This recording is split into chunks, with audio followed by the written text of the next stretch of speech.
I wanted to introduce you to a new website that Nikon shared with us. It's nikonhunting.com/spot on. And it's essentially ballistics reporting. 4-step process, actually 5. The first step is register. And then when you get on the site, step 1, choose the Nikon scope that you have.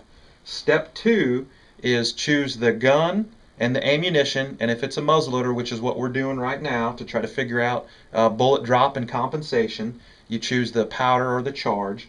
And then step 3, where you've zeroed that gun, and I always like to zero all my guns at 100 just so I know they're hitting the bullseye as close to possible at 100. And then step 4 is choose the magnification, and if you have a BDC reticle from Nikon, it'll tell you the crosshairs are at 100, the second dot's at 130, 150, 200, and 250. So it has actually saved me, this new website, a bunch of time on the range this year. And if you really get good at it and you're a student of the weather, you can go into an advanced technique and change the barometric conditions, the temperature, wind, a whole bunch of different variables, and it will tell you exactly where that bullet's going. If you're a bit of a type A personality like some of us are here, you want to know exactly where that bullet's going. You got to have the gun sighted in so that if something does go wrong, it's you that made the error, not the gun. And it has certainly, like I said, saved me a bunch of time on the range, as well as told me I've gone in and done my 270, my 30-06, and my 12 gauge, which I'm just starting to experiment with that 12 gauge slug barrel. So I really enjoy this website. I spent a lot of time on it, learned a lot about ammunition and loads and ballistics that I didn't know before. For example, my 50 caliber 250 grain Shockwave with 100 grains of Pyrex pellets. I never knew before the muzzle velocity is 1,700 feet per second. So I'm going to take you through it now. Step 1.